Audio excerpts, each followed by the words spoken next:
we start off with following this royal family from Quintus. Two daughters. One name is May. She's the youngest, and we have Odessa, who's the oldest. So May became the father's favorite. We haven't really been told why, but she was the father's favorite, and he prepped her to be the sparrow. But on the day of the wedding, the king chose Odessa instead.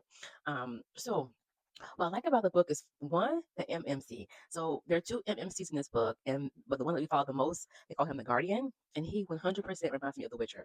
I mean, through and through, the way he's described, his antics, his attitude, he's able to fight monsters. Like he is a man, but he has the power to be able to fight monsters. Like the Witcher, through and through. Then we have the FMC, Odessa. What I don't like about how certain books are written, and this one in particular, is where the MMC is written like a perfect man, right? He's a gentleman, he's a good lover, he is a warrior, he's a protector, he's compassionate. And then they write the FMC as like dull and bland, or she's clumsy, or when she was a child, all of her tutors told her father that she, wasn't picking things up. So they brushed her off. So she's not good in sword fighting. She's not good in um, anything that you learn as a royal young child. And so it's like, well, she's clumsy and she asks 1,000 questions. So that part kind of bothered me.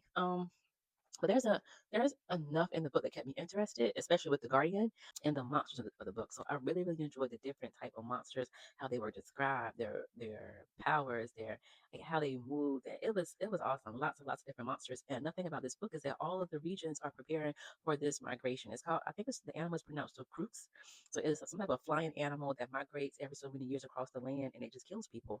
In order for them to survive, they have to burrow holes somehow in the ground stay to be safe from the migration. So all the nations are dealing with that and preparing for the migration. But also there's this new issue that has arisen with current monsters, but they are becoming more intelligent.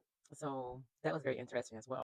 But then there was a big chunk of this book, probably probably most of that, where it was really hard for me to get through. I was falling asleep during I was trying to read the book.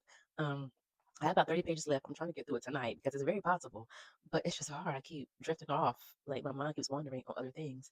But I will say there are questions that are still unanswered, and I'm pretty sure that they will not be answered by the end of this book about Odessa. So people in all these kingdoms are known by their irises or their eyes. They change colors or they have certain colors in them. We knew early on that something about Odessa was different, but throughout this entire book, all 512 pages, we have not learned what was special about Odessa. At least not yet. That's kind of frustrating. But overall, so far, I mean, I think it's okay book. It's not horrible. Based on what I've read so far.